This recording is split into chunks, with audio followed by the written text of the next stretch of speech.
Okay, so let's take a look at number 6 and 7. A little bit about exponentials, which definitely freaked a lot of you out when we did our group quiz, and absolute value inequalities, which I think also created some little bit of an issue for some of us. So off we go. So here we go. Number 6. The first thing that I do when somebody hands me a rational expression like this is I choose to go inside that expression and do everything that I can to clean it up first. So the job description of a negative exponent is that it is a reciprocal. So this x to the minus 4 that is sitting right here really is telling me that it belongs in the denominator of the fraction. Whereas the y to the 6 and the 2 on top, those both had positive exponents, which tells me they are where they were supposed to be. Similarly, the 5 is where it was supposed to be, but this x to the minus 2 should actually be on the top. And the y to the 9th is also, see, it's in the bottom, so it should go to the top as well. I didn't do a very good job leaving myself room, but I'm just moving those things around to make everybody positive. So what I see is I've got my 2 and my 5, but it looks like I really have y to the 10th on top. Oh, no, I don't. I have y to the 15th on top. Let's fix that. And it looks to me like if I had 2 x's on top and I had 4 on the bottom, that would be x squared. Now, again, I'm going in brutal detail here, but that negative exponent right here tells me that entire expression has been flipped over. So let's do that. So I'm going to leave this as 5x squared, 2y to the 15th. So notice it's still to the 3rd power, and all I did is I flipped it over because that's what that negative tells me to do. And so, of course, 5 times 5 times 5 is 25, and x squared cubed. You want to remember that the product of 2 powers, you just multiply them together. 2 to the 3rd is 8, and that's y to the 45, and we're out. Okay? Now, over here, this one I think was a little bit more difficult for people, but I'm going to start with the denominator because I can.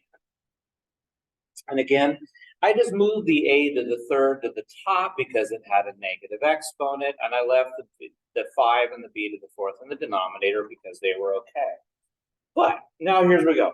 If we take 3 and square it, I should get 9, but that negative exponent is going to make it drop to the denominator. Powers of powers multiply, so negative 4 times negative 2 is 8. And powers of powers, b to the minus 4, which means I'm going to drop it to the bottom. And then all I need to do is a little bit of cleanup.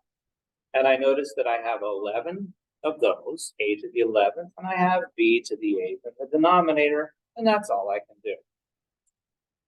Now for number 7, one of the things that I did tell you to do that I find to be useful is to pretend that it says equal. So a lot of times I isolate that thing and I say that it's 6 and it is negative 6. Now, from this moment, I'm going to go quickly because I think you guys should be able to solve both of those stories without too much difficulty. I'm not going to show you every single step there. You can do those. But then after we have done that, remember I pretended it was equal. It's not. It says greater than. So I'm going to arrange these numbers on a number line. They're equal to or greater than. So I'm going to do that. And then I said it basically breaks reality into 3 chunks. And they're either all true or all false each as they move across.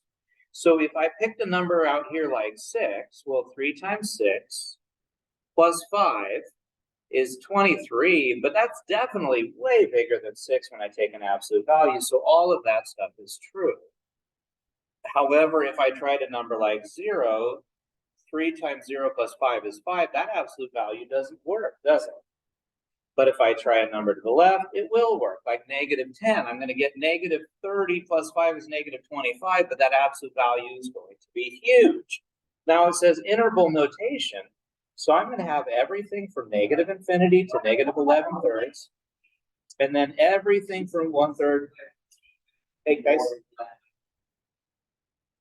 Anyway, so we've got this thing. So now on this one, I want to go ahead and isolate that absolute value.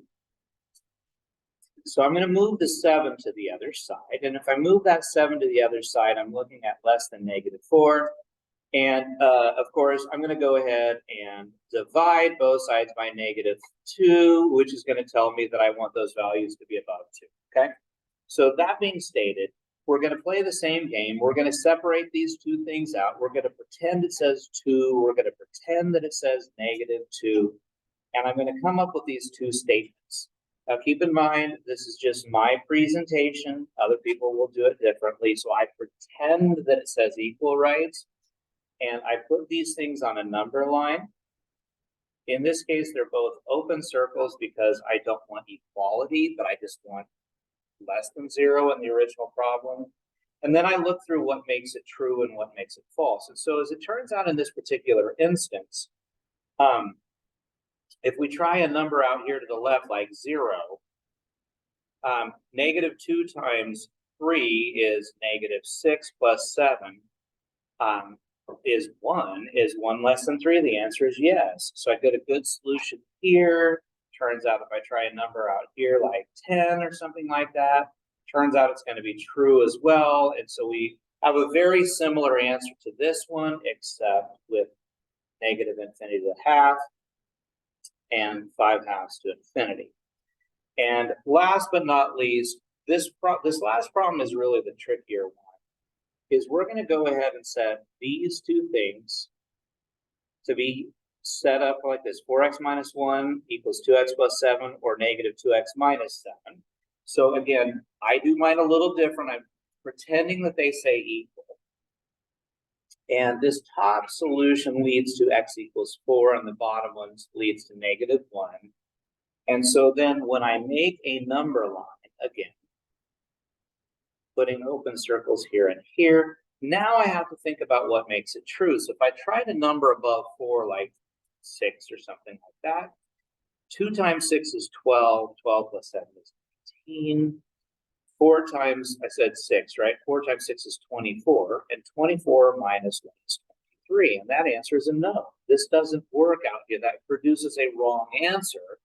But if you tried a nice simple number like 0 in the middle, 0 would leave me with a 7 on this side, and 0 would leave me with a 1 on that side, and that turns out to be true. So this is the good region, and by the same logic, if I try a -10, I'm going to find out it fails. So on this particular question, the ratio or the region that works is only those values from -1 until 4, and we can't include the endpoints because it doesn't allow me to do so in this place here. So that will be problems 6 and 7, and I'll be back later on with some more. Okay, see you back in class. Bye-bye.